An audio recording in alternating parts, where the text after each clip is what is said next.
más concretamente por el Islam, por fuerzas islámicas, porque se dice mal, hablando de la historia, que fueron los árabes los que dominaron a España. No es cierto, la conquista de España fue realizada sobre todo por fuerzas de las que hoy les llamamos bereberes, es decir, por fuerzas amazigh, que son las culturas del desierto del norte de África, y que ya islamizadas, cumpliendo la misión de Alá supuestamente, invadieron España y lograron conquistar gran parte, dominándola durante más de 800 años. Otra parte que hay que matizar un poco acerca de lo que estamos diciendo es que el Islam también prohíbe la reproducción de imágenes y la idolatría y todas estas cosas. No es que sea una virgen islámica, no existen tales cosas. No existe un símil como al que tenemos en el cristianismo católico de vírgenes, no existe en el Islam. Era alguna imagen artística proveniente del Islam. Probablemente en España, en el califato de Córdoba, sí se reproducían imágenes y todo esto. Entonces probablemente no es que provenga del Medio Oriente, sino que tiene un origen cultural en la herencia de que el Medio Oriente y norte de África, específicamente el Islam, dejó en la península ibérica. Okay. Pues sí. Y entonces dice aquí que entre 1495 y 1496, como la Virgen del Río Lobo, entre comillas, era del color de los nativos de América, los reyes católicos la nombraron defensora de los indios.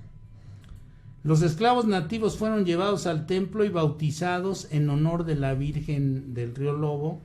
El descubrimiento de la Virgen fue visto como una prueba de que la expulsión de los moros había sido la voluntad de los dioses, y su templo rápidamente desarrolló seguidores fieles. Eran sus devotos, entre sus devotos había un soldado llamado Hernán Cortés, que después es el que conquista la Nueva España, ¿no? Hay que también, ahorita que decías, matizar un poco el descubrimiento de América. Se supone que quienes llevan de regreso el grupo de indios, digamos, como les denominaban, que llevan a España, fueron en los primeros años del descubrimiento de América, también entre comillas, porque ahora sabemos que muchas otras culturas tuvieron contacto con las originales de América, ¿no? Eran indios taínos, es decir, del Caribe, que son todavía más oscuros que los de más adentro del territorio del continente ya, ¿no? Entonces también en esto es otra de las similitudes que decimos que se parecen, que la Virgen de Extremadura es casi negra, tienes de piel muy oscura. Los indios taínos eran de piel un poco más oscura que los de más adentro, que bueno, también son un poco más oscuros que nosotros porque ya somos mestizos nosotros. Ok, esa era la... después aquí nos dice que Cortés se dedicó fanáticamente a la adoración de esta Virgen y llevaba una imagen de ella en su bandera, llevándola consigo a donde quiera que iba. Ahí podemos darnos cuenta cómo los símbolos, este tipo de símbolos se van imponiendo tras estos eventos de una manera casi natural, ¿no? Uh-huh. Cortés llegó con la bandera con esta imagen y conquista a los nativos de esta tierra, y entonces poco después esta Virgen se convierte en una forma de, digamos, de dominación cultural hacia este pueblo. Dice que en 1520 los españoles destruyen el templo de Tonantzin en el Tepeyac. Sí existía un templo y de alguna manera existe seguramente algún tipo de energía especial en esa parte hay polos en la tierra, en cualquier país, hay lugares que tienen una naturaleza energética distinta al resto del suelo, digamos, del país, ¿no? Por ejemplo, podemos ver en algunas, en Inglaterra, Stonehenge, en Egipto, el lugar donde están construidas las pirámides de Egipto, en Machu Picchu en Perú, o sea, en diversos lugares de la Tierra, en diversas ciudades del mundo, hay puntos que tienen un aporte energético distinto. No estoy diciendo que sea alguna cuestión paranormal o alguna cosa así, pero que sí hay alguna esencia distinta en esos lugares. Entonces ahí inicialmente se realizaban los ritos a la diosa Tonantzin, aquí en el Cerro del Tepeyac, aquí cerca. Nosotros estamos aquí en Ecatepec, de aquí cerquita está el Tepeyac, y ahí se realizaban estas adoraciones. Tonantzin significa madre tierra, ¿no? Era la madre de Dios, Tonantzin era la madre de Dios.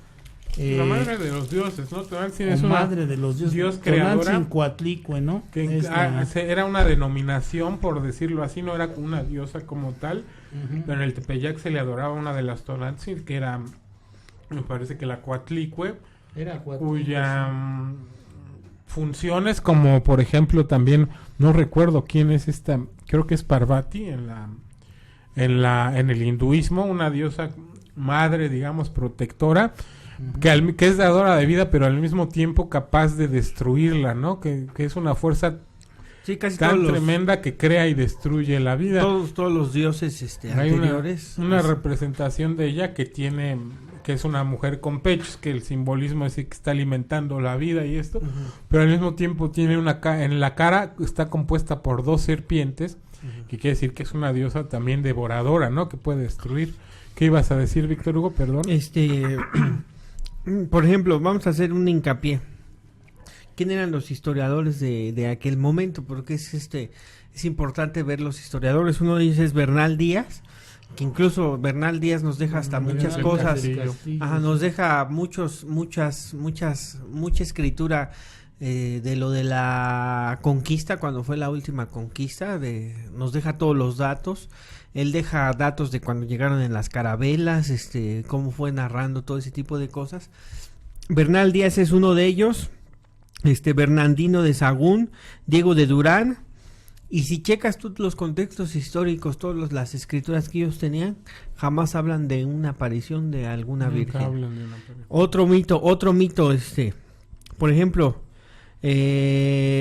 del Zumárraga. En Zumárraga en 1931 estaba en la Nueva España, o sea, no estaba ni siquiera aquí. Sí, estaba fuera de la Nueva España. Estaba fuera de la Nueva España, que era México, o sea, que no pudo haber estado aquí. Sí, estaba en España, se le convocó a España a principios del año de 1531. Se le nombra arzobispo en 1532, que es lo que decía mi papá, en el mito de Miguel Sánchez, que es el fundador del mito, que lo escribe en 1648, tal como que es el padre que difundió el padre Miguel Sánchez. Y son 100 años después, ¿no? Según de la aparición. Lo nombra ya que era el arzobispo Fray Juan de Zumárraga, cuando todavía le faltaba un año. Además ni estaba aquí porque se le había llamado a España a principios del año, por febrero, marzo de 1531. El mito, ya dijimos, ¿cuándo la celebramos su aparición? El 12 de diciembre, ¿no? Ahora, y regresó hasta el 34, ¿no? ¿En qué basan todo esto? ¿A qué estamos? Porque basan que la NASA hizo una investigación sobre la Virgen Guadalupana, cosa que es falso. Ahorita vamos hacia esa parte. Sí, miren, también hay que ver la circunstancia histórica. O sea, los españoles sabían que los indios no estaban conformes con haber sido conquistados. Sabían que se iban a rebelar en algún momento. Sabían que había muchos que estaban guardando las tradiciones indígenas y que tratarían después de reimplantar estas tradiciones en el pueblo dominado, ¿no? En los pueblos originarios. Entonces, además de todas estas cosas de las que hemos hablado, había la necesidad de dominarlos culturalmente, no nada más a través de las armas, sino de dominarlos, de dominar su moral, de dominar su ideología, de dominar sus conciencias, de dominar sus almas. que, dicha de paso, ellos creían que los indios no tenían almas. Muchas de estas gentes, de hecho, pensaban ahorita que dices de dominar la almas. cultura, Bernardino de Sahagún, les metían el problema, por como ahí se adoraba a Tonantzin, decían que Tonantzin era una identidad demoníaca que ellos no tendrían que estar adorando. Les quisieron meter todo ese tipo de creencias y no pudieron. Pero optaron por algo que la Iglesia Católica, ligada históricamente al Imperio Romano, aprendió muy bien de este imperio. El Imperio Romano, cuando llegaba a algún lugar, y todas las religiones lo ocupan, sobre todo el Islam y el catolicismo, que son en términos numéricos las más exitosas, ¿no? Algo que hacía el Imperio Romano era el sentar las bases del sincretismo, es decir, cuando llegaba a conquistar un nuevo territorio, no destruía ni eliminaba a los dioses, sino que superponía los propios a los locales, o adoptaba a los locales que cumplieran con alguna función que sus dioses no tenían, digamos, ¿no? Los sumaba como dioses complementarios. Es algo que la Iglesia Católica hizo en este caso y que hizo por todo el mundo, ¿no? Superponer el mito virginal, el mito de la Virgen de Guadalupe, muy similar al de la Tonantzin, superponerlo al de la Tonantzin para sincretizar y poder entrar mucho más fácil a la psique de los el culto a Tonantzin locales. Era precisamente un 12 de diciembre. Era el 12 de diciembre. Exactamente. Es como por ejemplo ahorita que tenemos problemas con digamos con el enemigo que está aquí en el norte, ¿no? Ahora ya se convirtió en un enemigo. Antes eran nuestros primos del norte, los siempre gringos, lo fueron, pero no nos dábamos cuenta. Ahora son nuestro enemigo, ¿no? Entonces, ahora para tapar todo el desmadre que han hecho los políticos y la clase política y empresarial en este país, para tapar lo que ha sucedido con Pemex y todo eso, bueno, pues ahora nos quieren meter el nacionalismo, nos empiezan a mandar a mandar banderas de México por WhatsApp o en las redes sociales, a poner que debemos estar unidos, o incluso hay un comercial que dice que los mexicanos podemos vencer cualquier adversidad y que ahora sí vamos a mostrar de qué estamos hechos. Pero además, en toda esta vorágine publicitaria se atreven a decir que en México podemos vivir en paz, sin incertidumbre y con seguridad, cuando tenemos cerca de 200,000 muertos, mexicanos de nacionalidad mexicana, número que aumenta en decenas de miles si le incluimos a los centroamericanos, migrantes centroamericanos que también asesinan aquí. Tenemos más de 30,000 desaparecidos. Hay 16,000 personas en morgues de todo el país que no hemos podido identificar quiénes son. Otros como 10,000 más que ya fueron enterrados sin saber quiénes eran. Y todos muertos violentamente. Y se atreven a decir que en México podemos vivir en paz a diferencia de otros países. Y trabajar en paz cuando pasa el narco del local, los que gobiernan la plaza local, y hasta al bolero le cobran uso de suelo, ¿no? Ya su permiso para trabajar.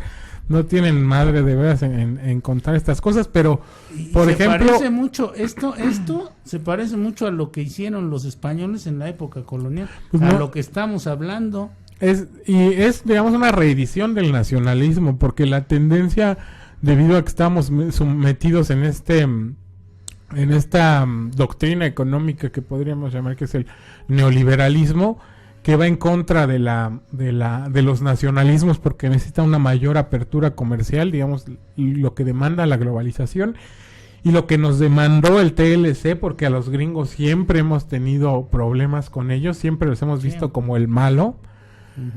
No hemos superado el trauma de 1848, por ejemplo, la invasión, una de las invasiones y la pérdida del territorio y todo esto.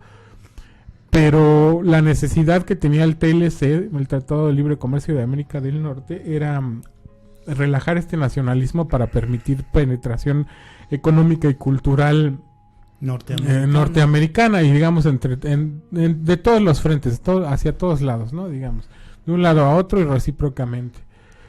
Ahora se está revisitando el nacionalismo porque también es lo que está de moda y porque es la necesidad que tiene, ¿no? Sí, ahorita entonces nos ponen a nosotros como que Eso a mí me dio mucha risa el otro día que escuché ese comercial, que podemos vivir y trabajar en paz cuando las cifras son de 300,000 muertos y desaparecidos en México, más que en Irak, y dicen que podemos estar en paz en este país. Es de veras que no tienen vergüenza estos cuates, man. No, y bueno, ya no puedes ni ir al doctor en paz. Lo que hizo Duarte, Fidel Herrera, bueno, Javier Duarte, Fidel Herrera y César Duarte, dando quimioterapias falsas o pruebas del VIH falsas, agua destilada, placebos, dándoles placebos a niños, por cáncer, ejemplo, ¿no? con cáncer. Esa gente merece de verdad ya pena de muerte. Yo creo nunca yo había estado de acuerdo con la pena de muerte, pero eso sí, eso ya no es de corrupto, eso es de psicópata. Eso está al nivel de lo que ha hecho, de lo que hizo Hitler o de lo que han hecho los hombres más siniestros en la historia. Y bueno, tenemos estas raíces siniestras de estos personajes de la época colonial mexicana. Por ejemplo, Fray Juan de Zumárraga, ahorita vamos hacia esa parte de lo que hablaba Víctor hace un momento. Fray Juan de Zumárraga, hay textos donde se dice que desapareció por propia mano alrededor de 20,000 códices y estatuillas de los indios, de los aztecas. Imagínense destruir 20,000 códices y estatuillas. Ha de haber terminado sumamente cansado este güey, pero ferviente. Pero eso es también psicopatía, es gente que está chiflada. Lo que hicieron los nazis con la quema de libros también. Sobre este tipo de datos, yo les recomiendo mucho a un autor que me gusta, que ya lo recomendé en alguna ocasión, a Fernando Báez. Él tiene un libro que yo no he leído completo, lo admito, así como Peña Nieto lo admitió que no ha leído completa la Biblia. Yo no he leído completo pero porque no he tenido acceso a él, como tanto acceso, me lo han prestado y lo he ojeado. Se llama Historia Universal de la Quema de los Libros. Es maravilloso este libro. Entonces, miren, dice, una reproducción del estandarte de Cortés se creó y se colgó en el interior del templo de Tepeyac. Dice, los españoles pensaron que podrían fácilmente reemplazar el símbolo de la tierra Tonantzin-Coatlicue con la madre de Dios, del Dios cristiano, pero una madre ya tuneada, digamos,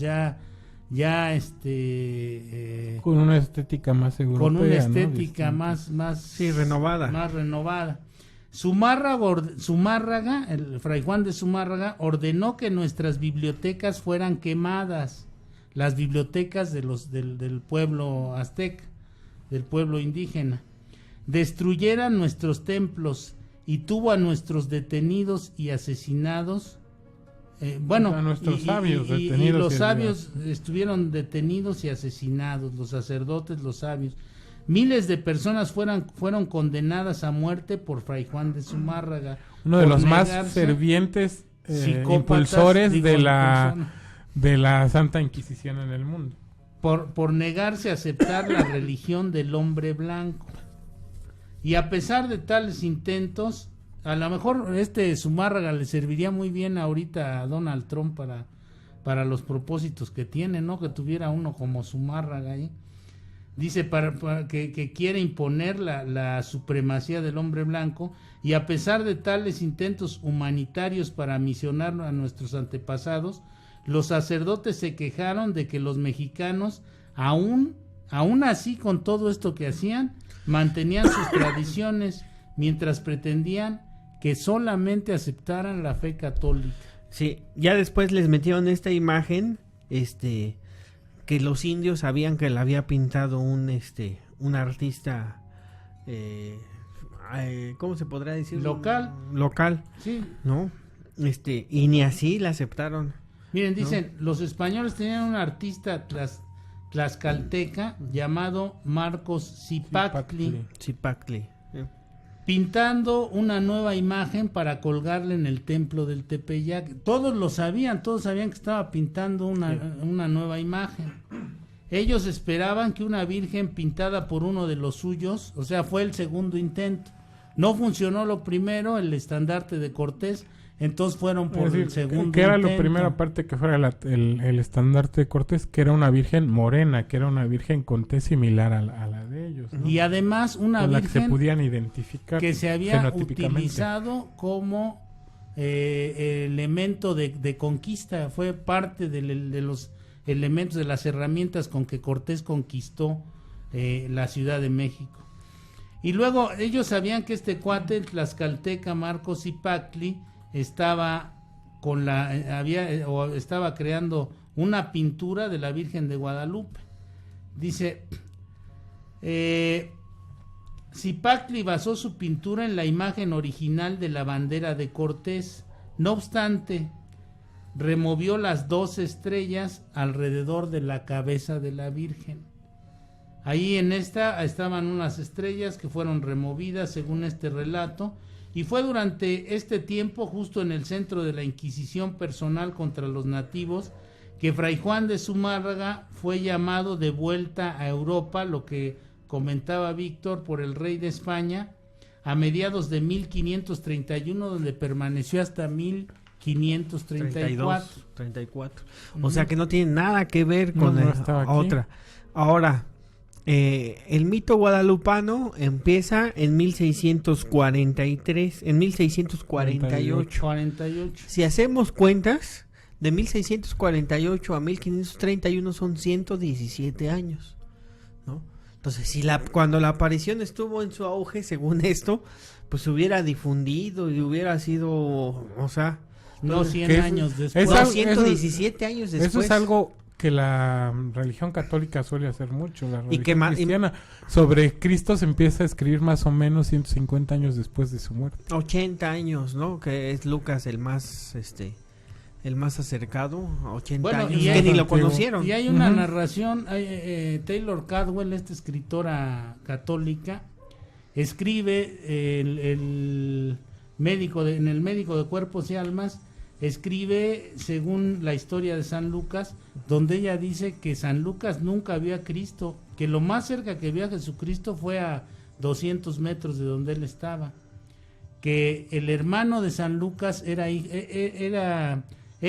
tenía un padrastro que era centurión romano, según esta historia, y entonces ve a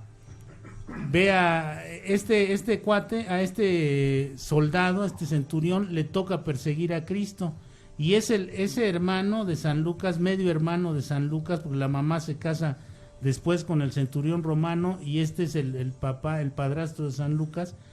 El medio hermano de San Lucas es el que escribe, le va narrando todo lo que van viendo en la persecución de Cristo, y de ahí saca su evangelio San Lucas, de lo que el hermano soldado le contaba a él, y de la única vez que ve a larga distancia a Jesucristo, ¿no?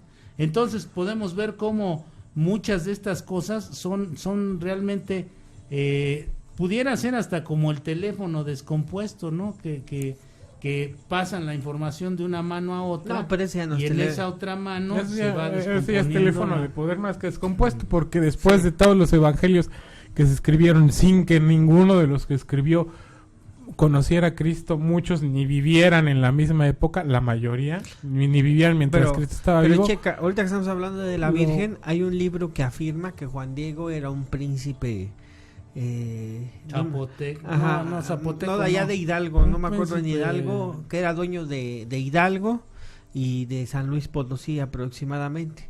Entonces imagínate, ¿quién se va a venir caminando a trabajar como macuarro aquí en México, al ¿no? cerro del Tepeyac, pasar por el cerro del Tepeyac? ¿Cuántas horas haces de aquí a San Luis Potosí? ¿Cuántas horas haces de aquí a lo mejor tenía negocios en la Hidalgo. Ciudad. como los juniors de provincia ahora. Bueno, entonces tuvieron que agarrar un príncipe autóctono para que tuviera fuerza para que tuviera más credibilidad, más arrastre popular, ¿no? Bueno, lo que decía un poco al final, también aparte de los evangelios hizo, pues se hicieron concilios, juntas de poderosos para ver qué se incluía en la Biblia y qué no, y todas estas cosas. Como ¿no? Entonces, un día vamos a hablar de ese del concilio. Desde ahí estaban hackeando la mente de los indios, ya los estaban hackeando. Sí. Es un término nuevo, pero aplicado ya durante todo el tiempo, ¿no? Ahora, entonces, vamos a sacar la primera conclusión. La primera conclusión es de que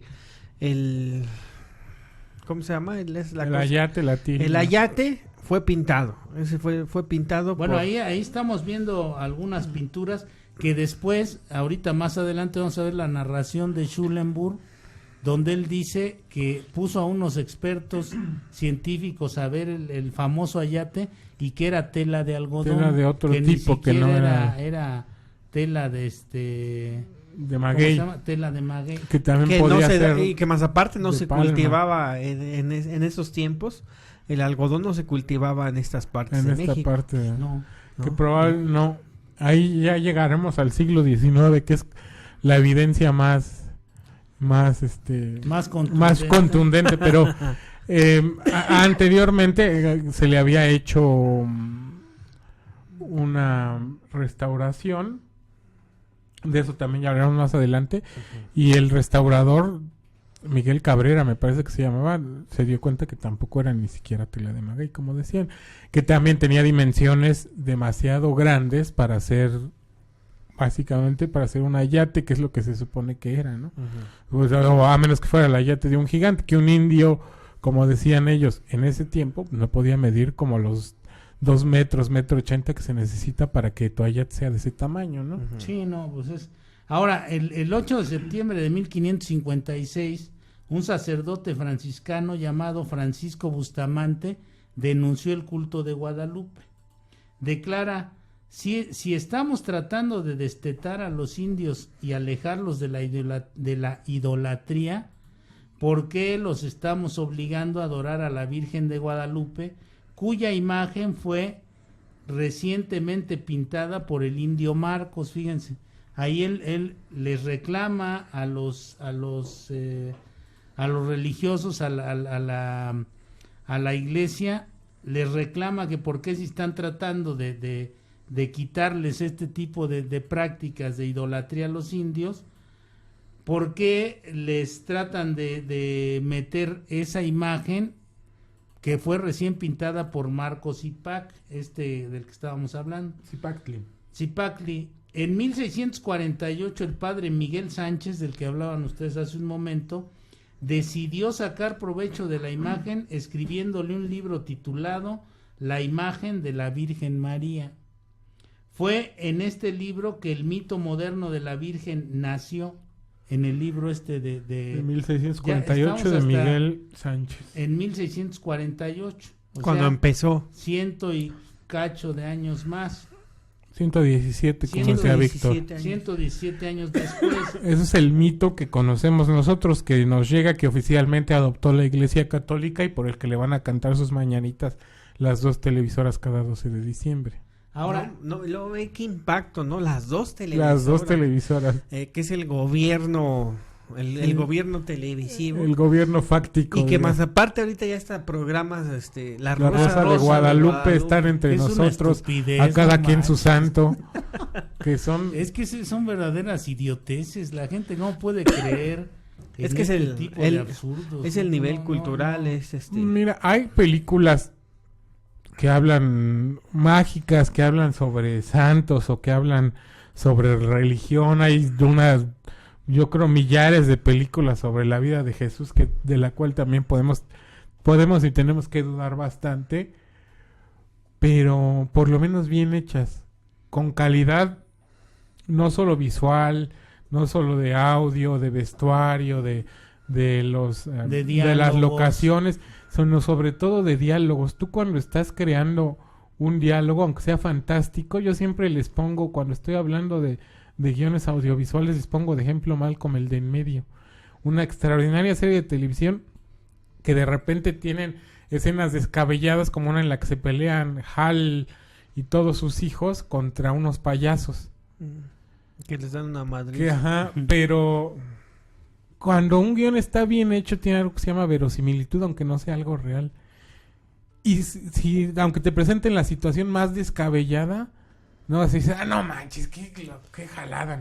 Si está bien hecho el guión, no vas a decir eso. Aunque sea una situación ficticia, aunque sea Harry Potter, aunque sea Inception, que son cosas muy, muy alocadas, completamente pues ficticias, tanto, pero si tienen verosimilitud, si están bien estructuralmente bien desarrolladas. Es que son cosas que son factibles, las también, aceptas y que son posibles, ¿no? Por ejemplo, esa de Inception, Pues ya hay. Voy a aprovechar el micrófono para pedir ayuda al Fray Bernardino hablando Ya de hay él para ahí- que vengan a... Ya hay ahí algunas herramientas tecnológicas que, a propósito del próximo programa, vamos a hablar sobre los transhumanos, sobre la transhumanidad, sobre la generación de nuevas razas de la especie humana. Y bueno, pues ahí vamos a ver cómo van las cosas en cuestión de adelantos tecnológicos que tienen que ver con estas cosas que hablaba Cristian, pero no está, o sea, estas cosas no están tan chafas, ¿no? Son cuestiones que tienen algún contexto ya más definido y no son tan como las películas esas de vacaciones del terror de Pedrito Fernández. Así están los programas de la Rosa de Guadalupe y esas tonterías, ¿no? Que le iban a hacer a Rubín, ¿no? Y al niño de las empanadas sus programas, por ejemplo. Ándale. Bueno, miren, dicen que Así de bien andamos. la historia para atraer más adeptos al menguado templo del Tepeyac, o sea, ya se les estaba cayendo la clientela. Entonces necesitaban traer más adeptos al templo del Tepeyac, fue la siguiente. Y narra este cuate en el libro, Miguel Sánchez dice, el 9 de diciembre de 1531, fíjense cómo lo pone, un reciente cristianizado mexicano de nombre Juan Diego, o sea, para que ¿por qué pone un reciente cristianizado mexicano de nombre Juan Diego? Para que todos aquellos que no creían y todas esas cuestiones que tenían alguna reticencia a la creencia en la religión católica, se dieran cuenta que si se convertían iban a recibir algún beneficio, incluso hasta de una aparición mágica, ¿no? Porque suponían seguramente que estos indios, estos habitantes nativos de la Ciudad de México, tendrían pensamiento mágico todavía. Iban a recibir audiencia celestial en recompensa. Exactamente, iban a recibir audiencias celestiales, aunque no los pelara el gobierno, pero el cielo sí se les iba a abrir, ¿qué es lo que ¿no? siguen diciendo con los cristianos, ¿no? El cielo, ¿qué? De los pobres será el reino de los cielos, dice. Sí, es lo que siguen diciendo que uno puede, por ejemplo, que tú tienes que resistir en este mundo lo que vaya sucediéndote y que al fin y al cabo vas a tener tu recompensa. Mientras más sufras, mejor te va a ir. ¿No? Mientras más sufras, mientras más aguantes, mientras y que menos protestes, más ahorita que estás hablando de eso, hay que ver. La Virgen de San Juan de los Lagos, en ese tiempo, cuando empezó el mito Guadalupe, estaba de moda, estaba de auge. Que también esa era la que le estaba ganando. Una de las iglesias más ricas del país. Que entraban unas arcas de dinero fuertísimas y que más aparte también fue más o menos puesta de la misma forma en que pusieron a Guadalupe, en donde se adoraba a Sigualpilli, que era una deidad sí, fueron sustituyendo las deidades indias, las fueron sustituyendo por deidades con corte europeo, ¿no? Españolizado. Españolas, castizas, castellanizadas, ¿no? Entonces dice, Juan Diego fue visitado por la Virgen en el cerro del Tepeyac y ahí le dijo, Juan, acércate a mí. Dice, informó su encuentro con el arzobispo Zumárraga.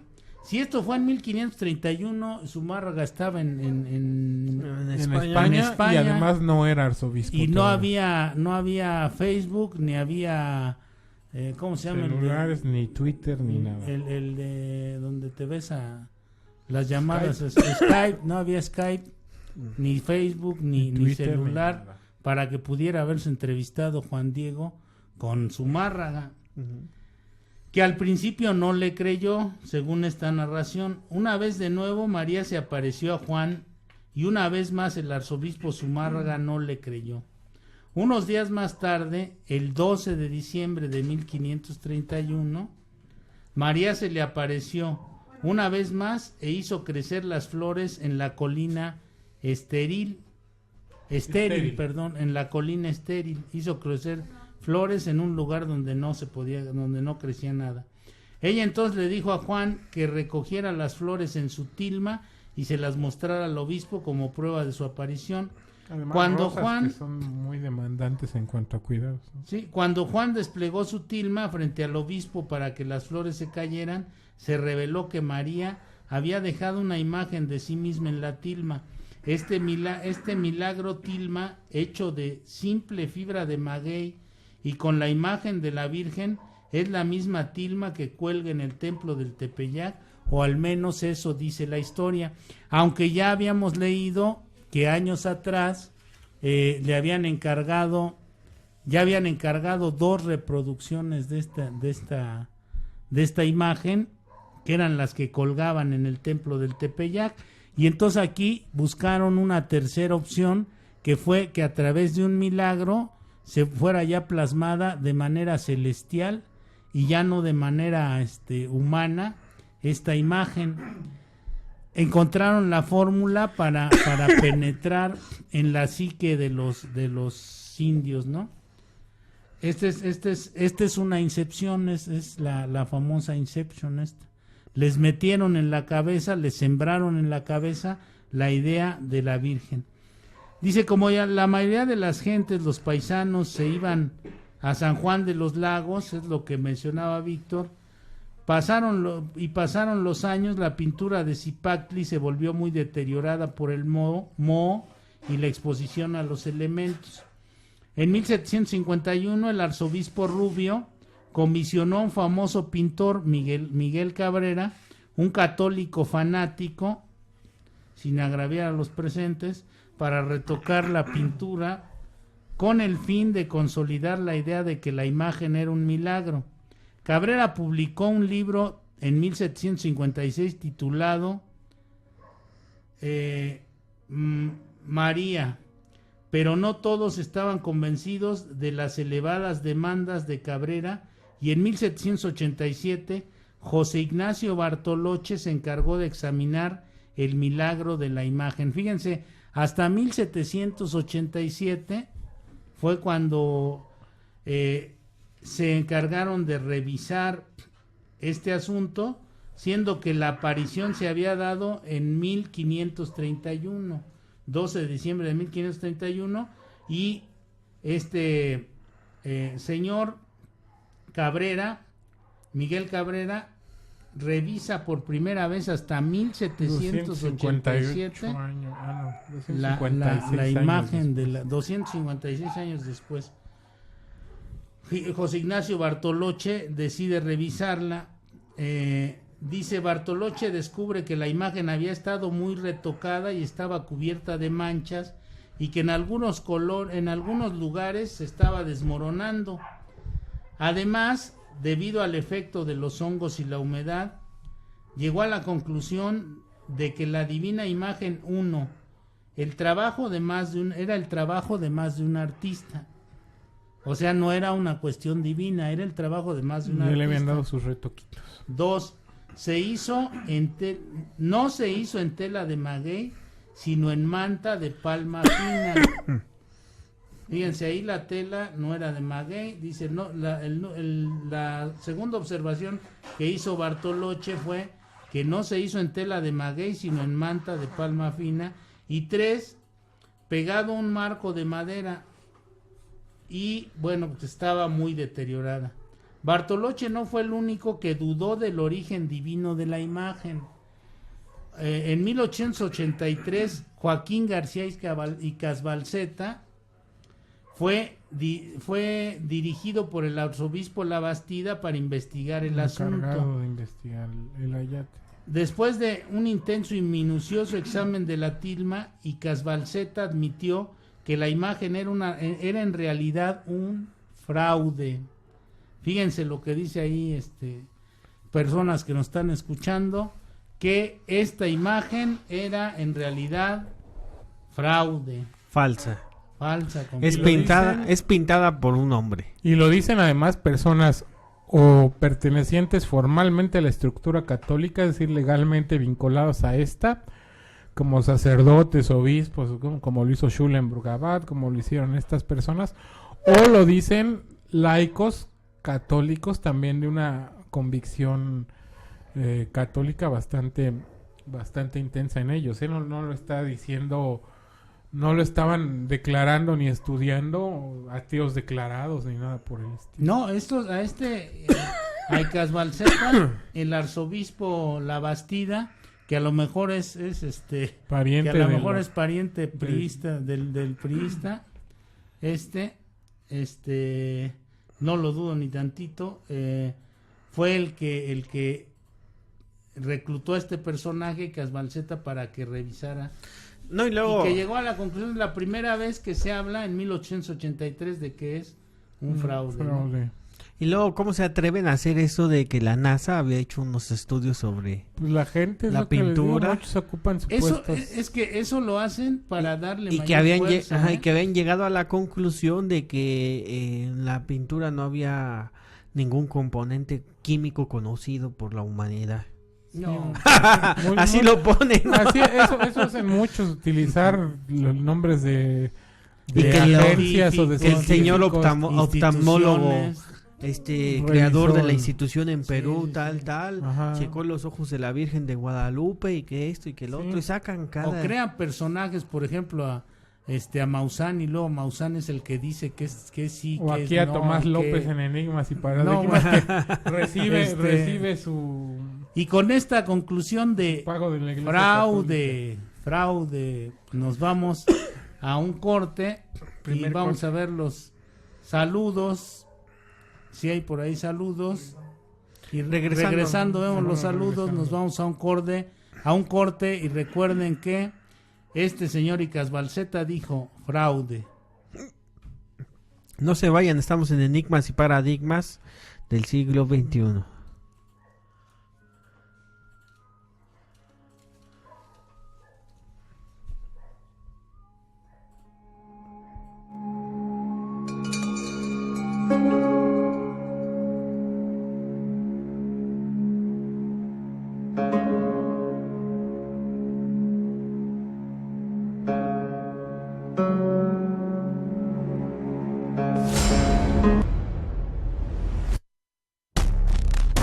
Enigmas y paradigmas del siglo XXI.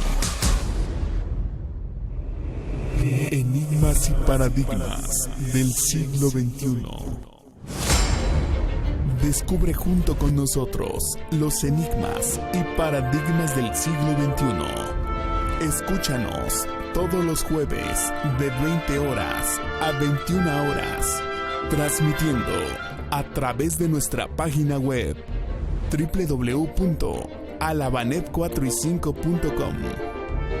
Enigmas y paradigmas del siglo XXI con Tomás López.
Te invitamos este y todos los días a través de nuestra página en internet www.alabanet4y5.com. Transmitiendo directamente de Ecatepec, Estado de México. Alabanet 4 y 5 Radio, espacio de comunicación de los grupos de ayuda mutua. Alabanet 4 y 5 Radio.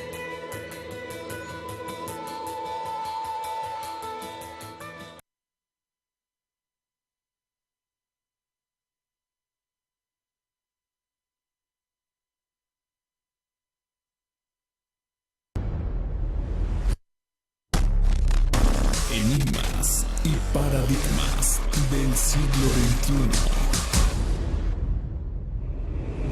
Enigmas y paradigmas del siglo XXI.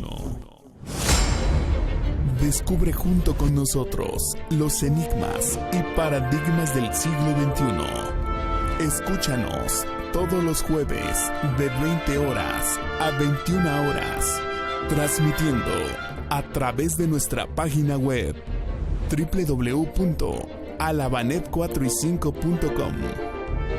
Enigmas y paradigmas del siglo XXI con Tomás López.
Buenas tardes, bienvenidos de nuevo a su programa Enigmas y Paradigmas del siglo XXI.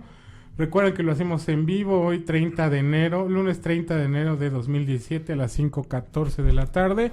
Acabamos de regresar del corte comercial, estamos hablando del tema el mito guadalupano. Comenzamos la segunda hora de nuestro programa y vamos a aprovechar el inicio de este segundo bloque para leer algunos de sus saludos. Aquí de Roger en Facebook, de Roger Morales. Saludos en cabina, compañeros. Maritza S. González, estaré atenta a este tema desde que dieron el título, me interesó mucho. Saludos a todos ustedes y buena semana. Gracias, saludos, Maritza. Gavino DN, gracias, buen tema, saludos. Gracias a ti, Gavino. A Cornelio Méndez, saludos desde Nueva York. Grandes temas, saludos hasta Nueva York, Cornelio. A Claudia Isabel, saludos desde Selma, California, excelente tema. Gracias, saludos, Claudia, saludos. California. Luli Narlis, excelente tema. Excelente tema, dicen. Muchas gracias, Luli, saludos a ti. Marisa S. González dice que no ve el programa. Raíces Radicales Chilacatla, saludos, Víctor Hugo. Y de nuevo, Raíces Radicales, saludos, Tomás López desde San Gabriel, Chilac, Puebla. Esos son todos los saludos que tenemos por aquí disponibles. Mi buen Raíces Radicales, él es el que nos sube algunos videos al YouTube también. Vamos a continuar con el segundo bloque. Aprovecho que estamos dando saludos para saludar también a la Laura López, a Rosa Berta Esquivel y a Luis Enrique López, que nos escuchan cada semana y ahí nos dan consejos, nos critican, nos proponen temas y todo muy bien. Muchas gracias por escucharnos, gracias a todos los demás que nos escuchan. Si no pudimos leer sus saludos, más adelante lo vamos a hacer. Saludos a Irma Domínguez, a Narda Angélica Solozábal, a Marita, que están aquí enviando saludos también. Las saludamos esta tarde y vamos a continuar con nuestro tema. ¿No tienes saludos tú ahí, Víctor? No. Bueno, vamos a seguir entonces con el tema. Nos habíamos quedado en que, bueno, pues este señor Icas Balceta dice que la imagen era en realidad un fraude. Dice, en su informe al arzobispo, Icas Balceta declaró: con todo mi corazón, yo esperaba que este milagro demostraría ser un gran honor para mi país, que esto resultaría cierto, pero no me parece que lo sea. Si nos obligan a creer y proclamar los milagros que han ocurrido, también tenemos prohibido publicar su falsedad. Fíjense qué honesto era este cuate Icas Balceta. Dice que a él le hubiera gustado que este honor de una aparición, digamos, extraterrestre de una deidad o de una divinidad. Una aparición divina de la Madre de Dios, ¿no? De la Madre de Dios, de algo supranatural, cercano a Dios, honró a nuestro país con aparecerse, pero dice que también tenemos que denunciar la falsedad. Y bueno, pues es lo que tenemos que hacer nosotros para podernos organizar mejor como sociedad, denunciar la falsedad de estas cosas, de estos mitos que se utilizan, estas herramientas de manipulación mental que se utilizan. Hemos hablado en otros programas sobre todos estos asuntos. Algo que un poco también se me olvidaba mencionar hace rato, que hablábamos en la hora anterior, no existían Facebook, ni Twitter, ni WhatsApp, ni ninguna de estas programas informáticos, aplicaciones, redes sociales o como gusten llamarle. Sin embargo, recordamos que el mito que la Iglesia Católica acepta como real, el que adopta, es el de el padre Miguel Sánchez de 1648.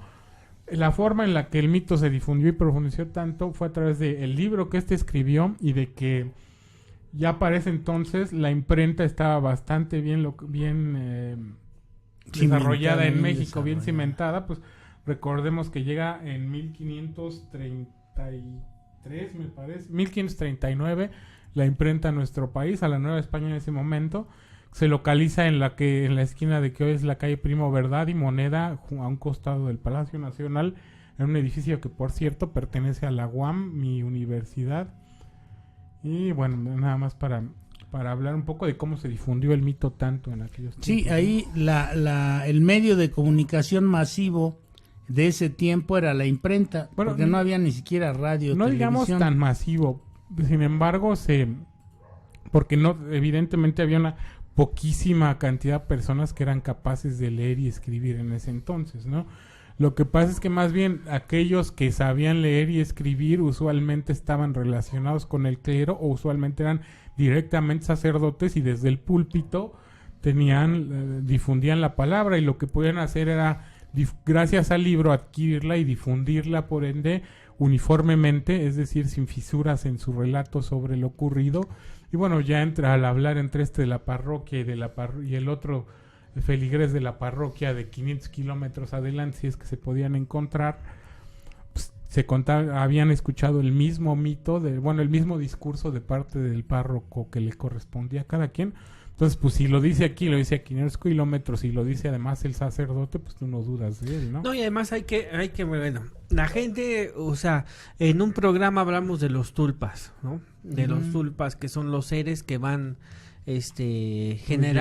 proyectados por la energía del pensamiento, de quienes creen en ellos, agarran una fuerza extraordinaria.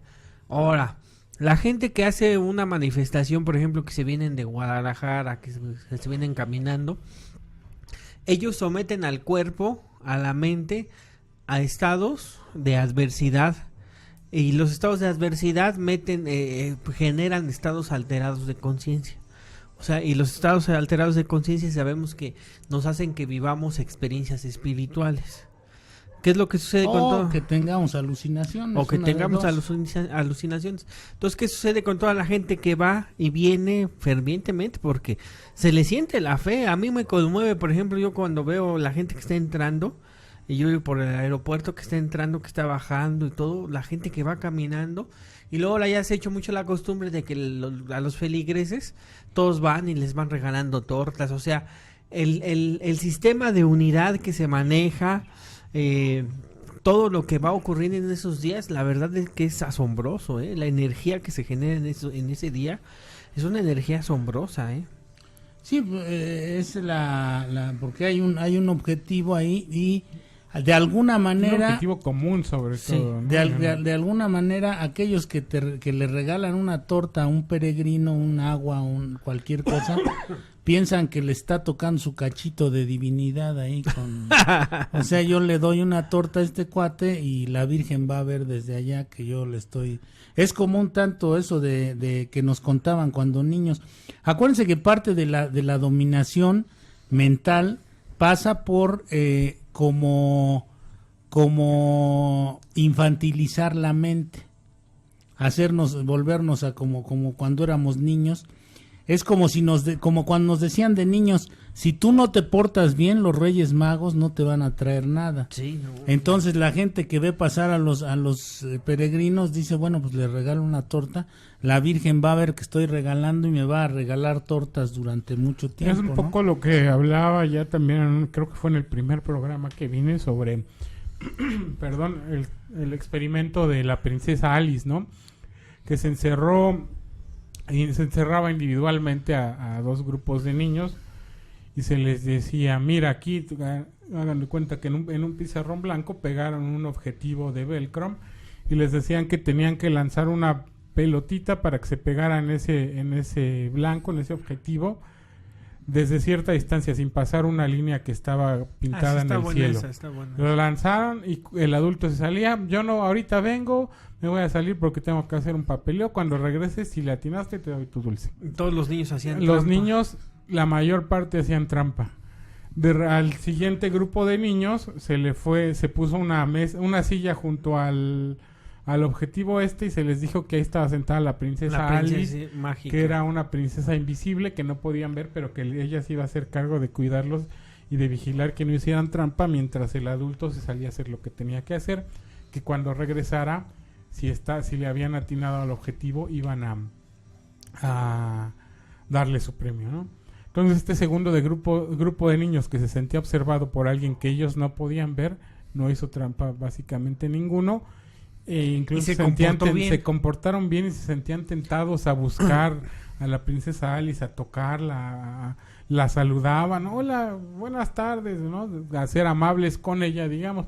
Este era un experimento, que se desarrolló para ejemplificar el funcionamiento de las personas que creen en Dios, ¿no? Sí. Entonces, ¿a qué vamos? A que el ser humano tiene la imperiosa necesidad de ser observado y cuidado por alguien. Sí, de tener algo superior que lo esté cuidando. Además de que también funciona como un mecanismo de control, te vas a portar mejor. Yo lo usaba para ejemplificar algo así. Si te sientes observado, que alguien está observando y escrutinando todas tus acciones, ¿no? ¿Qué caso tiene ser bueno si no hay nadie que esté viendo que eres bueno? Si no vas a tener recompensa y si no hay alguien que está viendo que vas a eres bueno, ¿no? Dice, bueno, por cierto, después Icazbalceta murió. Hay una calle ahí en San Rafael que lleva este nombre, no sé si hay en otro lado, pero he visto ahí. Icazbalceta murió. La Iglesia Católica tenía un historiador jesuita que escribió, y los jesuitas son la élite intelectual de la Iglesia. Entonces, este jesuita que escribió un libro para refutar lo que Icazbalceta había escrito. El resultado fue Álbum Histórico de la Virgen de Guadalupe, que tenía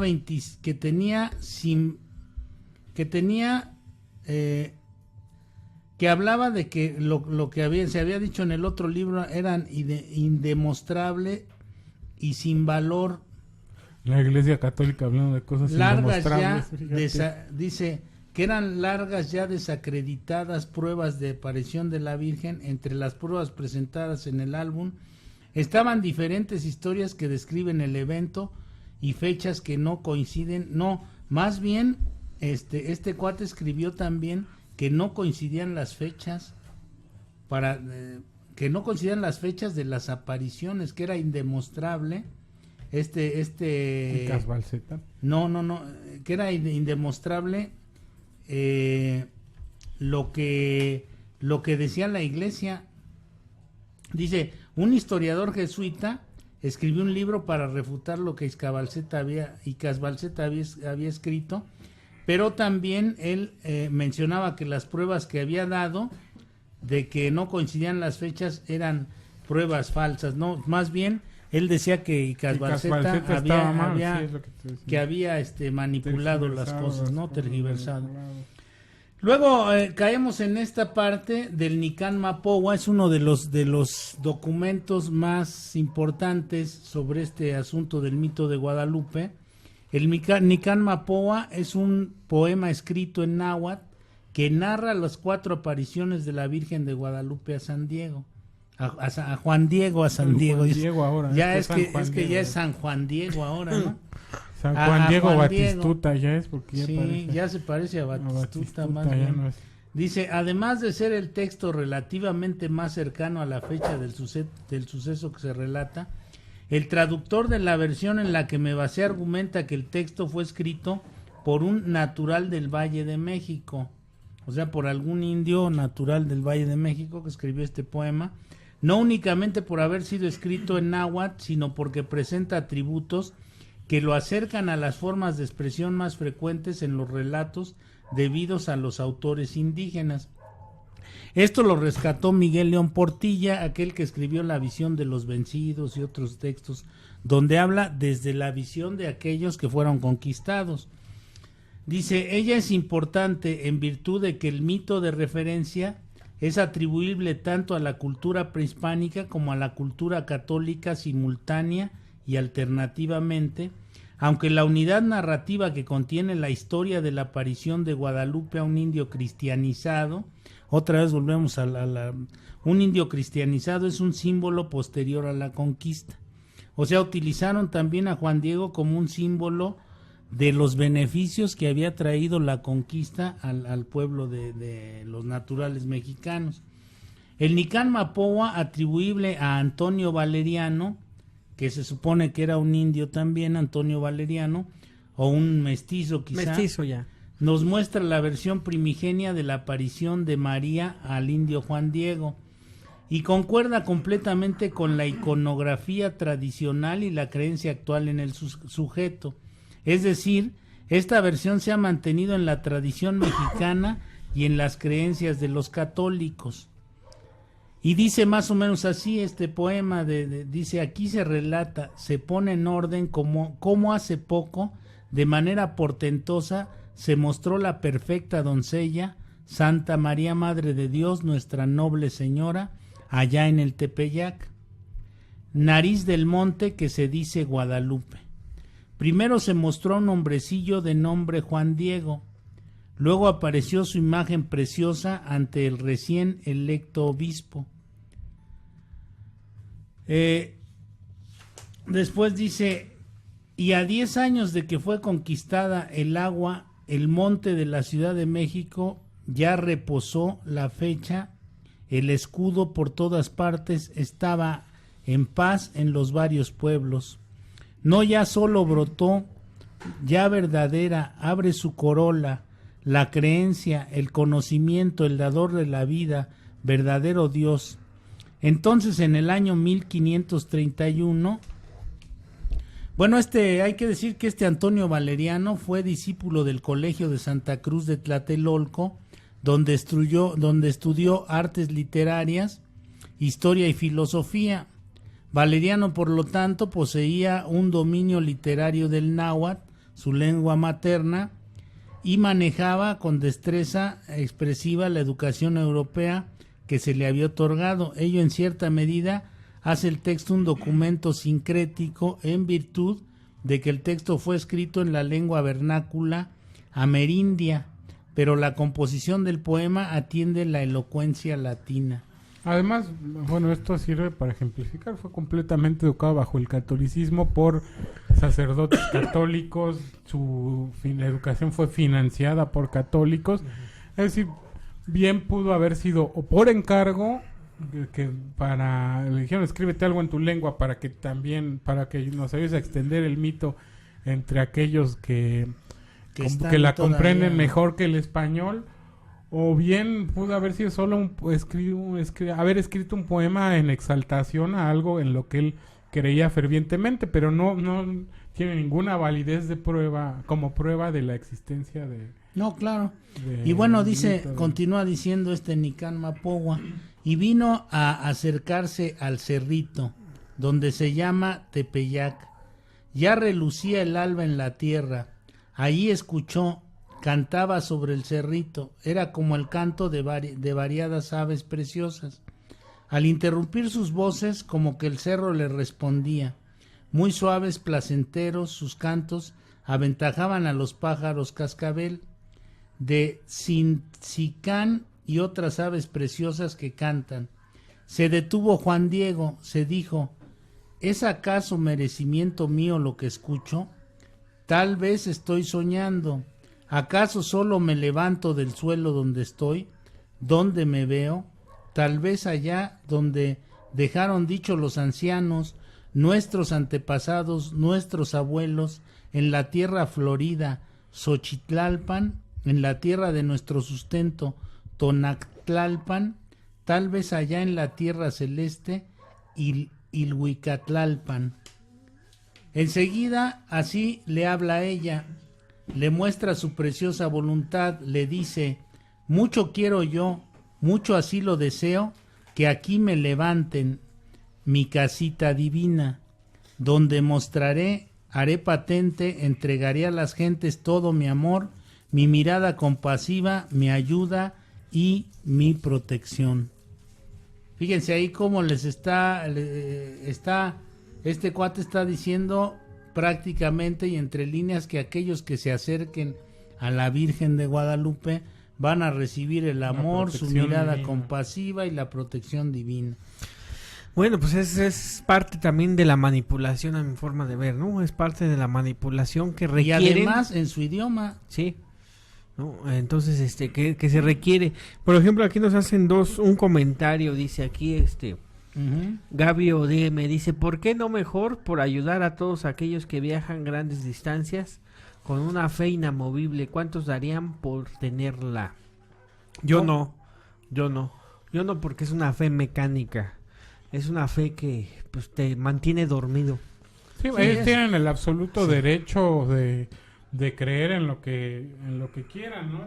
Por eso este país es una república laica, para que ellos puedan tener la creencia religiosa o fe en cualquier deidad que ellos quieran, ¿no? Uh-huh. Es entrañable y es respetable que la tengan. A mí no me parece, sin embargo, provechoso para mi vida tener fe en algo que no existe y en algo que tenemos certeza de que no existe, que sabemos que fue inventado, que es un instrumento comercial, que es un instrumento de poder y un instrumento de control. Sí, ahí sería con este comentario que nos hacen, sería como, estoy consciente de que me están manipulando, pero me gusta que me estén manipulando y entonces creo en esa forma manipulatoria. Y no, eso es ilusión, eso no es fe.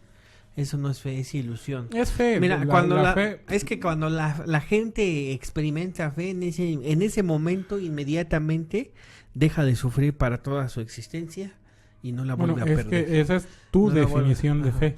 La definición etimológica de fe no es esa.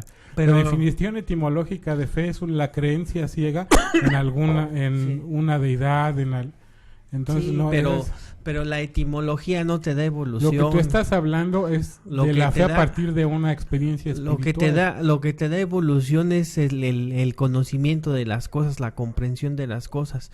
La etimología te da la definición, pero la etimología puede ser igual a lo que ahorita estamos viendo, una falsedad, O sea, puede ser una falsedad. La etimología da orígenes, pero no quiere decir que así sea. Significados, por Ajá. eso.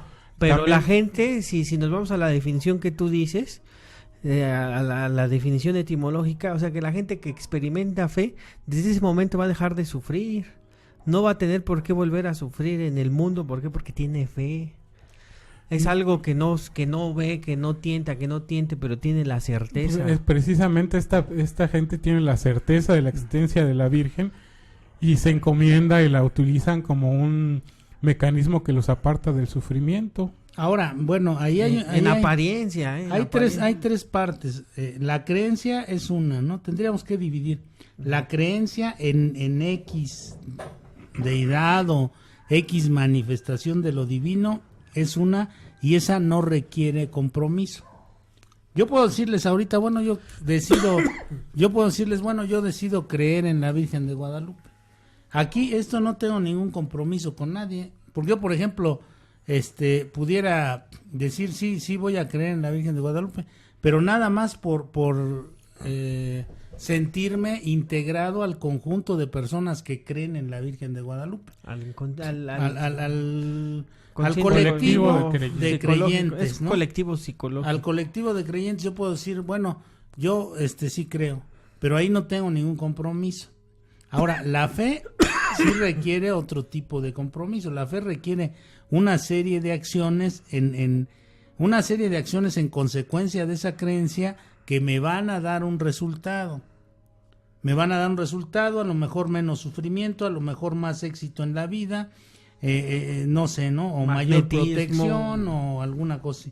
Pero también la tercera parte en la que habría que dividir este asunto es también en lo que se conoce como experiencia espiritual. Y yo puedo tener experiencia espiritual sin creer en nada. Sí. Yo puedo tener experiencias espirituales porque la espiritualidad... que me transformen y me ayuden a desarrollarme sin tener una creencia definida en algo. Sí. El budismo es una especie de religión donde no hay un Dios definido. Teológica. ¿Por qué? Tienen fe y tienen experiencias espirituales. Porque la espiritualidad es una condición interior. Son Sí, capaces, la espiritualidad por ejemplo, no necesita de ninguna un deidad, monje, ¿no? un Ni de monje, Dios, de nada, un ¿no? monje No es tibetano dependiente. es capaz de caminar en medio de la nieve descalzo y desnudo y no enfermarse, o de ponerse una sábana empapada y hacer que se seque con el poder de su meditar mente, en un caldero hirviente. con la práctica de sus creencias. Y eso ya no es fe mecánica. Eso no es fe mecánica. Ahora, aquí tendríamos que ver si la gente que cree en esta deidad, en este tulpa o en esta especie de deidad que pudiéramos definirla así, en la madre de Dios como se conoce, qué clase de experiencia han tenido y cómo les ha ayudado o cómo han desarrollado su fe y hacia dónde los ha llevado esa fe, si los ha llevado a tener experiencias espirituales o nada más han seguido la corriente por seguirla. Yo Pues creo. mira, Víctor Hugo lo decía al principio del programa, esas peregrinaciones los ponen en estados de estrés que los pueden impulsar a tener experiencias espirituales. O alucinaciones, porque pueden ser de las dos, ¿no? Si a mí me faltan vitaminas en el cuerpo y yo voy caminando kilómetros y kilómetros y me falta hidratación en el cerebro y yo voy caminando kilómetros y kilómetros, puede ser que entre en estados de alucinación y yo piense que son estados de éxtasis religioso. Sí. Pues, Sí viven una situación religiosa. A lo mejor en algunos casos, yo no creo que todos los que participan en una peregrinación vivan no todos ese lo viven. tipo de cosas. Muchos ¿no? van echando desastre y van chupando atrás de las camionetas que los llevan. Y todas Dice esas cosas. Víctor García, saludos compas desde Guatemala. Gabio DM dice, será igual con las diferentes imágenes que han aparecido en diferentes partes del mundo, por ejemplo, la que viven en Fátima, la Virgen de Fátima, pues ya Sí, habrá... sí, son las mismas cosas, o a lo mejor hasta, miren, Yo van a decir que estoy loco, pero a lo mejor son hasta Las mismas. extraterrestres. no, a lo mejor son extraterrestres, o sea, En el sentido, en un sí sentido son estricto son extraterrestres. extraterrestres. pero a lo mejor pueden estar jugando con nosotros. Miren, Es que mira, cuando Hay dicen un- la palabra extraterrestres, luego se imaginan, luego A se los a imaginan- los enanitos platillos verdes, ¿no? voladores, Ah, sí. cabezones con ojos grandes. Como estamos tan condicionados, Ajá, ajá. luego se imaginan ese tipo de cosas. Dice aquí, charlas de café. Dice, parte de la teoría de la psicología, recordamos, ahorita nos estás diciendo, es una teoría, charlas de café. Dice, nada es absoluto, todo es relativo y no pueden generalizar a todos los creyentes como decir son así, o creen esto. A Gandhi le preguntaron cuál es la mejor religión y cuál es la persona que la mejor, y cuál persona pensaría que diría que el hinduismo, el budismo tibetano. Dice, pero él dijo, es la mejor persona y yo creo que deberían de partir de ahí. Tú mismo lo estás diciendo, charlas de café, lo que nos acabas de decir es una teoría. Ahora fíjense, Hay un dicho que bastante extendido que dice que valen más un par de manos que actúan que unos labios que oran, ¿no? Entonces, Ahora, por ejemplo, bueno, y si haces las dos cosas, pues a lo mejor vale más. Si estás Yo durante orando y muchos- actuando. Fíjate, pero ahorita vale que para hablaba- quién, además. ahorita que hablaba de la religión, yo durante mucho tiempo a mí, por ejemplo, la santería, eso a mí no me llama la atención, se me hace muy tendiente a lo No, mágico. pues si no decías que tú eras No. de San Judas. Sí, no, menos, ¿no? Entonces, imagínense, No. pero yo vi a chavos que vivieron experiencias espirituales en esa religión y que no podían dejar de drogarse y dejaron de drogarse. No es que nadie tiene el monopolio de la verdad ni de la espiritualidad. Nadie es el camino, como dice el cristianismo, No, por ejemplo, sí. acerca de Jesús. Cada quien tiene su propia vida espiritual interior. Y todo, para mí, por ejemplo, que no soy creyente ni siquiera en Dios, la oración y los rezos son más bien especies de mecanismos psicológicos que te ayudan a tener como una catarsis interna, pero a nivel psicológico, no a nivel espiritual. Es como ir con el psicólogo o al grupo de AA o donde sea, platicar. El hecho de externalizar y hacerte consciente de lo que te aqueja, de lo que te siente mal, te ayuda psicológicamente, libera estrés, justamente lo que hablábamos en otro. Miren, y además, por ejemplo, hace unos días estaba yo platicando con un amigo en un café y él me decía algo que para él fue una especie de milagro. Yo no quise decirle nada y ojalá no nos esté escuchando porque si no, pero yo no le quise decir nada porque estaba él en una playa acostado, en una playa de esas no comerciales aquí en México. Estaba él acostado en esa playa en Chipolite y entonces dice que estaba de repente pensando en ciertas cosas y que dijo voy a hacer una oración y de repente dice que alguien que vio una figura que se acercó hacia él, dice era un cuate alto, desgarbado, así, greñudo, y me dijo dice que le comentó, oye, ¿qué haces? Le dijo, dice, olía a vino, olía como si hubiera bebido. ¿Qué haces? Dice, y este amigo le dijo, nada, pues aquí, le dijo, descansando, pero aparte, y él le dijo, pues voy a orar, y entonces le dijo, ¿por qué no oramos juntos? Y que le dijo, bueno, dice, ¿cómo te llamas, Enrique? Y luego él le preguntó, ¿y tú cómo te llamas? Y le dijo, Jesús. Esa fue la respuesta del otro. Y dice que se pusieron a hacer oración y que él pensaba, este amigo pensaba que se sabía 2 oraciones que él decía, que él iba a decir. Una es la Magnífica y otra no me acuerdo qué otra oración. Pero dice que él pensaba que se la sabía de pe a pa porque toda la vida las había practicado. Y que entonces se pusieron a orar y el otro cuate sí se las sabía completas. Que hubo partes donde él se quedó hasta pantallado porque dijo, pues este cuate, ¿qué onda, no? Se las sabía bien las oraciones. Y que le dijo, bueno, hasta luego y se fue, dice. Así como llegó se desapareció. Dice, y luego ya no lo volví a ver en la playa por ningún lado. Entonces él me dijo, ¿no crees tú que ha sido una manifestación de Jesús, le digo, se llamaba Jesús. Le dije, pues sí, yo le dije, pues sí, puede ser que sí, ¿no? Pero también pensando en esto de que hay entidades que manipulan, dije, a lo mejor pudo haber sido otro tipo de entidad. Fíjate, aquí, pero no le dije ya nada. Ahorita lo que tú estás aquí diciendo, nos hace un comentario una persona que se llama Lili Castellanos, dice, ajá, la mente es tan poderosa que te puede hacer que veas y escuches lo que quieras o necesites escuchar. Exactamente. Sí. No, está buena.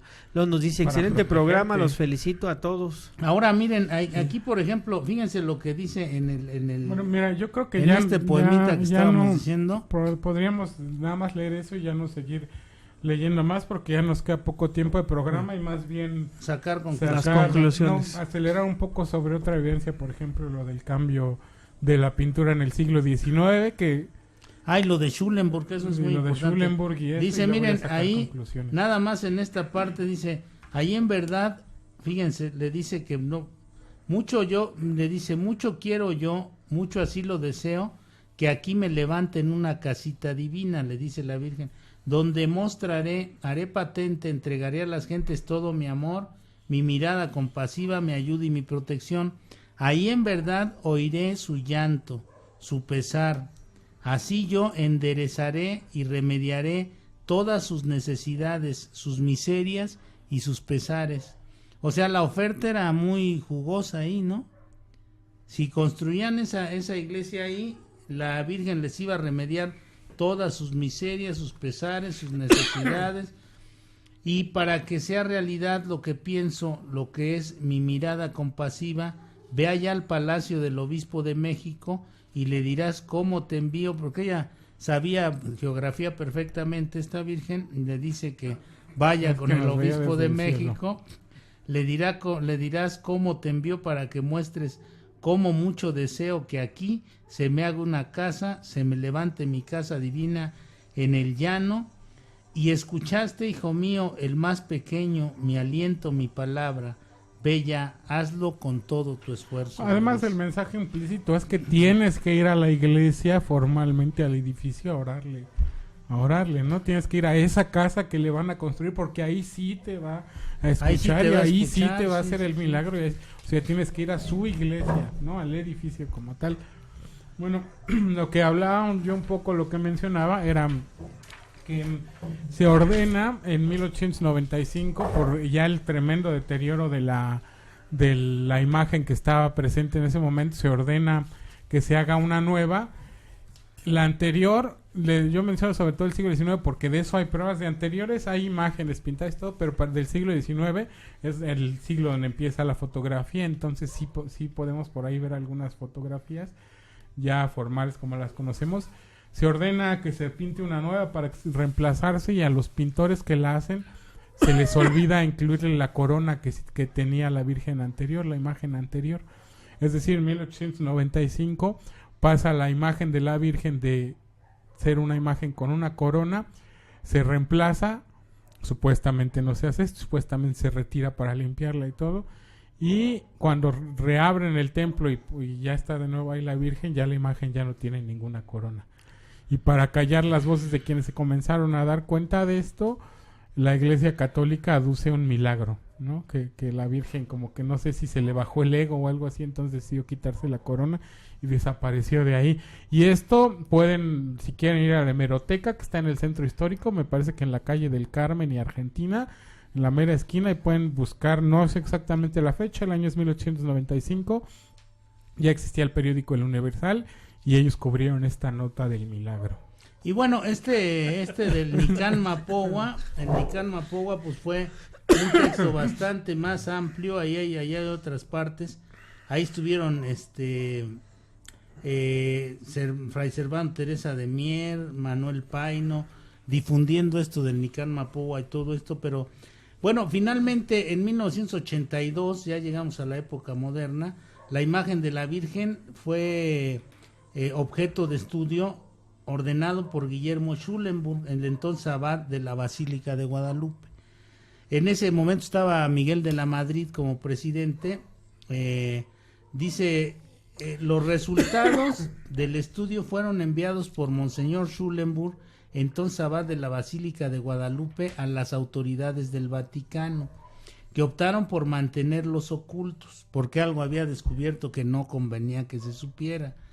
Dice, el libro La búsqueda de Juan Diego, de Manuel Olimón Velasco, que se editó también, se escribió en estas épocas, es de Editorial Plaza y Janes, para quienes lo quieran comprar, da a conocer estos valiosos datos de lo que ocultó el Vaticano del dictamen que Monseñor Schulenburg había dado, junto con la correspondencia que sobre el tema de la aparición de la Virgen mandaron Schulenburg y un grupo de clérigos e historiadores a los altos jerarcas de la Iglesia Católica, porque ya ven que incluso la Virgen no nada más es de aquí de México, sino es de toda Latinoamérica, ya en toda Latinoamérica, y luego viene el Papa y dice que es la madre de América, ya no es la madre de México nada más, sino es la madre de América. Las visitas de Juan Pablo II eran un contexto en el que el catolicismo está perdiendo tremendo terreno. No, y más en México, aparte ¿no? se contradice, ¿no? Porque él un día dijo que no creía en la aparición de la Virgen guadalupana. Sí, no, y un poco se me iba hace rato lo que decían de la Virgen de Fátima. Son apariciones en contextos diferentes, con utilidades diferentes. La Virgen de Fátima supuestamente viene a entregar mensajes que ahora podríamos definir hasta como geopolíticos, ¿no? Sobre el ascenso del nazismo, sobre la Unión Soviética, sobre cómo debía reaccionar la Iglesia Católica ahora a esas cosas. También hay que matizar un poco, a lo mejor Schulenburg no criticó directamente la aparición de la Virgen de Guadalupe ni nada, sino el papel del indígena Juan Diego en ello. También puede ser un asunto de racismo de Schulenburg, ¿eh? No, ahorita vamos a seguir leyendo eso, pero también con respecto a lo de Fátima, miren, les repito, una de las fórmulas para manipular la mente humana es infantilizarla. Entonces, si se me aparece una Virgen de Fátima y me da un mensaje geopolítico y me dice que el mundo va a cambiar y que tenemos que portarnos de tal o cual manera, no puede ser un mensaje de estas cúpulas Illuminatis que difunden de esa manera. Hoy se pueden hacer, fíjense, en esta época, hablando de hoy, se pueden hacer hologramas. Entonces no pueden poner un holograma en el cielo que me dé un mensaje Illuminati para que yo cambie. Esta aparición y estos mensajes se llaman en el contexto más inocente posible, ¿no? De la Madre de Dios apareciéndole a 3 pastorcillos portugueses, a unas ¿no? niñas, a unos pastorcillos, portugueses, 2 niñas y un niño. Bueno, y seguimos, dice, entonces dice Schulenburg, dice, la imagen de la Virgen de Guadalupe que se venera en el Tepeyac no es de origen sobrenatural, dice Schulenburg en esa época, siendo él el abad de la Basílica, sino una obra pictórica humana hecha sobre tela de algodón. Así lo determinó un análisis científico realizado en noviembre de 1982 por los mejores técnicos en conservación de obras de arte. En esos momentos, y como signo de honestidad y de amor a la verdad, los resultados fueron entregados confidencialmente al Vaticano, por lo que entonces el abad de la Basílica de Guadalupe, Guillermo Schulenburg, tuvo que solicitar la investigación y restauración de la imagen, pues el tiempo la había deteriorado. Lo anterior se desprende de la correspondencia privada que durante 4 años, de 1998 a 2001, Schulenburg y un grupo de clérigos e historiadores enviaron a altos jerarcas del Vaticano para prevenirlos de los riesgos que representaba canonizar a Juan Diego. Fíjense también, o sea, sabían, estaba Manuel Olimón escribiendo sobre la búsqueda de Juan Diego, y Schulenburg decía que era riesgoso canonizar a Juan Diego, cuya existencia histórica no ha sido probada, decía. A lo mejor ni Juan Diego existió. A lo mejor Juan Diego fue un estereotipo que nos dijeron era un mexicano así. Ahora lo hicieron hipster, ¿no? El San Juan Diego ya es hipster. Ahora ya es un hipster, ya no es un Juan Diego así, normal, con su bigotito a los lados. Ya trae su barba bien cuidada. Sí, ahora sí ya trae hasta capa, creo le pusieron, ¿no? Hasta un iPod de traer bajo la yate. Dice, entonces, En la correspondencia con el cardenal Angelo Sodano, que era el secretario del Vaticano en 1982, dice: de hecho, cuando transferimos la imagen de Nuestra Señora de la vieja a la nueva basílica y con el deseo de darle la mejor protección posible, la examinamos perfectamente bien. Tanto algunos de nuestros mejores técnicos en conservación de obras de arte como el arcipreste don Carlos Warholz y un servidor, entonces abad de la basílica, y nos dimos perfecta cuenta de que reunía todas las características de una pintura hecha por mano humana, con el deterioro propio de la antigüedad de la imagen misma. Dicho examen crítico lo enviamos a esa sede apostólica como un signo de honestidad y amor a la verdad. Ya en pleno proceso de canonización de Juan Diego, aún con estas cosas no se detuvo el proceso de canonización de Juan Diego.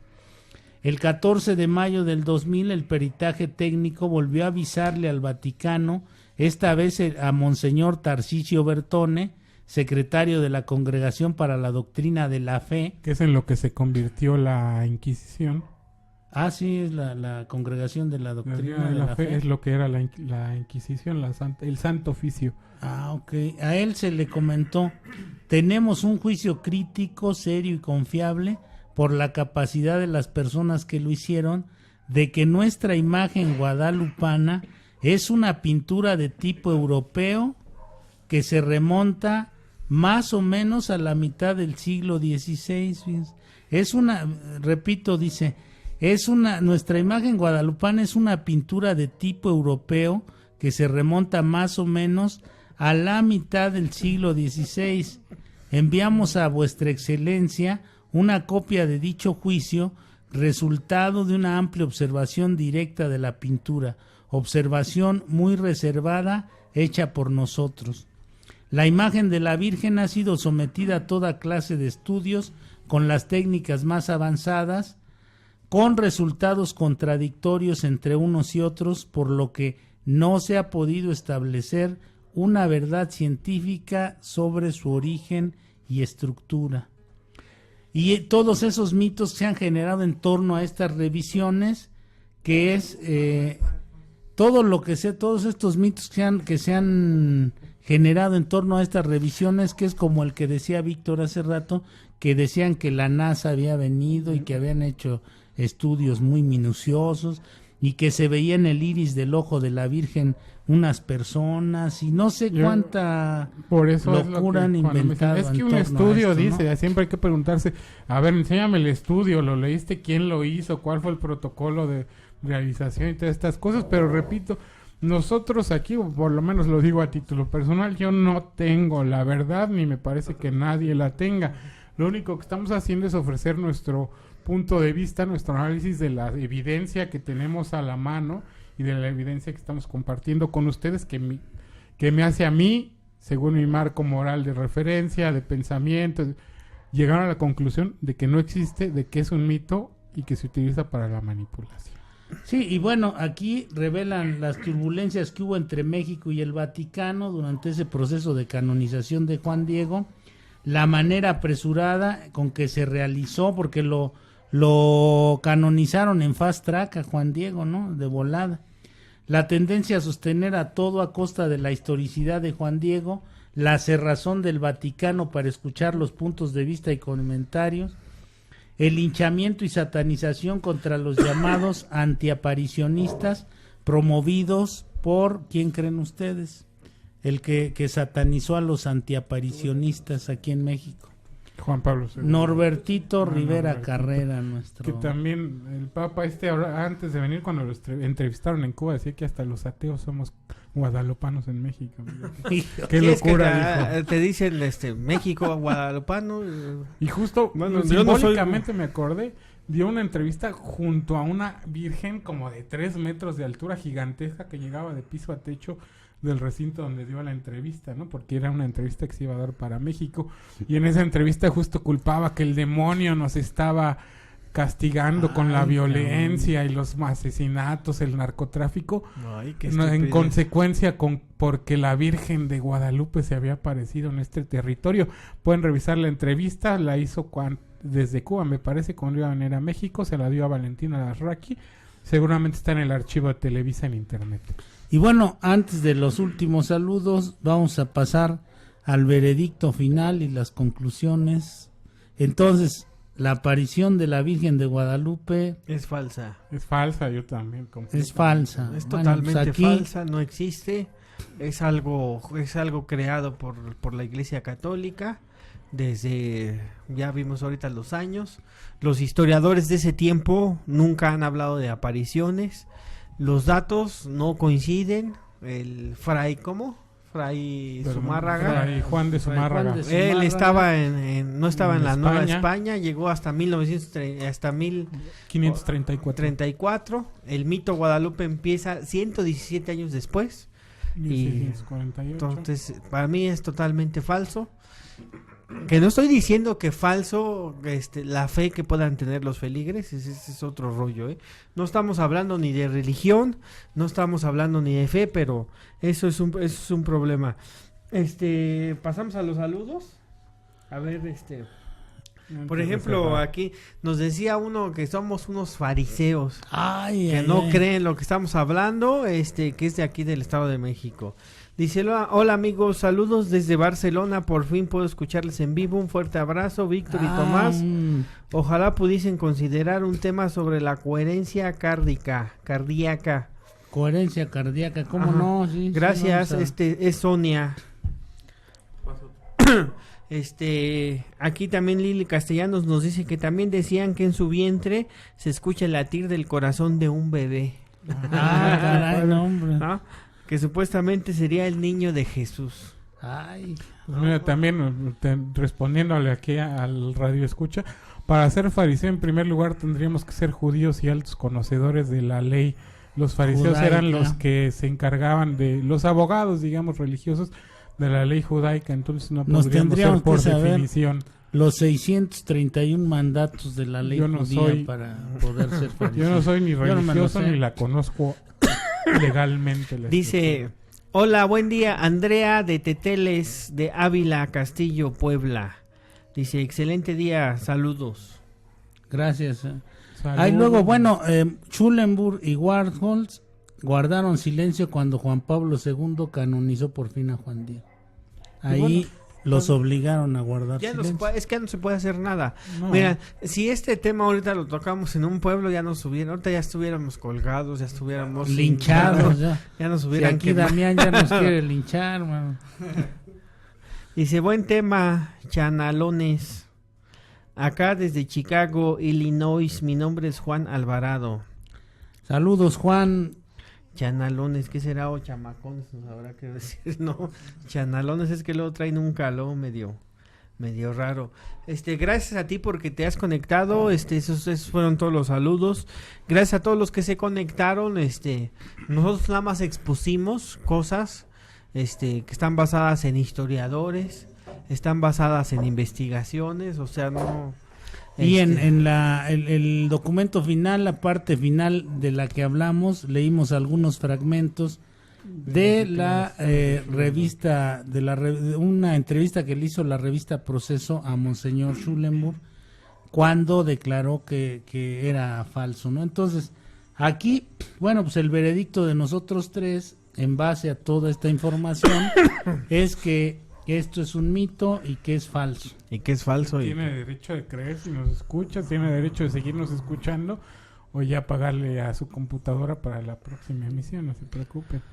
Sí, o sea, eso todo sucede, nosotros pues nada más te manejamos esto. Aquí en México no todos somos guadalupanos. No, como aquí dijo el Papa, no. Aquí en México no todos nos gustan los programas de Televisa. Aquí en México no todos nos gustan los programas de Televisión Azteca. No, en realidad no. Aquí en México no todos los mexicanos son incultos. Hay mexicanos que les gusta leer mucho y que les gusta hacer juicios. O sea, un mexicano no es un ignorante, no es un huevón. no es como nos pintan en internet. Los mexicanos no somos de esa forma. A Damián dormido aquí en el sofá, en la cámara. Aunque vean durmiendo a Damián aquí, es que es guadalupano, por eso le pegó el tema. O sea, los mexicanos en cualquier parte del mundo donde estemos, brillamos con energía propia. Por eso los grandes sectarios, como hoy actualmente el presidente de Estados Unidos nos quiere eliminar. ¿Por qué? Porque los mexicanos brillamos. ¿Tenemos malos gobernantes? Sí. ¿Tenemos la religión que tenemos? Sí. Pero no todos creemos en ellos, ¿no? Y bueno, pues con esto nos vamos despidiendo. La próxima semana vamos a hablar sobre un tema bastante distinto a pero que a lo mejor que tiene que ver en cierto sentido. Todos los temas tienen el mismo hilo conductor, que es el misterio, que es la búsqueda de la verdad a través de decodificar los enigmas y paradigmas del siglo XXI. El próximo programa va a ser sobre transhumanismo. Estamos al borde de la creación de hombres cyborg, de hombres robóticos. Estamos al borde de la creación de nuevas razas, de hombres mutantes.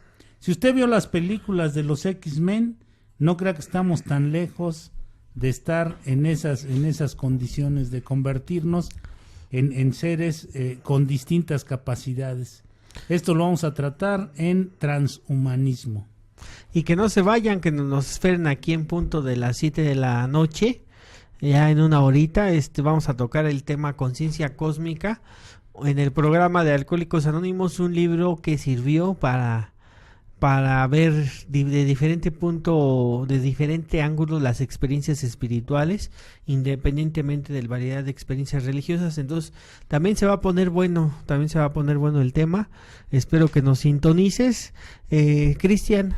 Muchas gracias por habernos escuchado. Afortunadamente, en eso sí, vivimos en un país que sí nos permite la libertad religiosa. Por eso vivimos en una república laica que tenemos que defender a toda costa, porque por ahí están surgiendo incluso partidos políticos como Encuentro Social, que son de la ultraderecha religiosa de este país. Tenemos el PAN, tenemos el Partido Acción Nacional también, que pues de los cuales tenemos que defendernos, ¿no? Tenemos que defendernos de que intenten gobernarnos a partir de políticas religiosas, porque pues yo tengo el derecho a no creer, así como ustedes tienen el derecho a ser católicos, a ser musulmanes, judíos, o lo que quiera que sea, y a convivir en paz, aunque, como decía Ricky Gervais, un famoso comediante británico, ¿por qué te ofendes cuando yo hablo de que no creo en Dios, si yo no me ofendo cuando tú te pones a rezar el Padre Nuestro junto a mí, ¿no?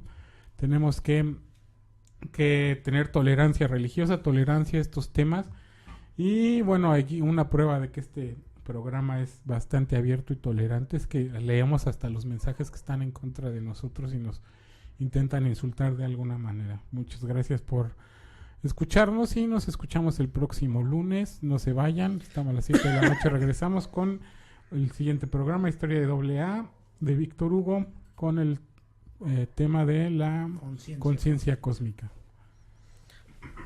Bueno, pues esto fue el mito guadalupano en enigmas y paradigmas del siglo XXI. Hasta la próxima. Enigmas y paradigmas del siglo XXI. Enigmas y paradigmas del siglo XXI. Descubre junto con nosotros los enigmas y paradigmas del siglo XXI. Escúchanos todos los jueves de 20 horas a 21 horas, transmitiendo a labanet4y5.com. Enigmas y paradigmas del siglo XXI con Tomás López.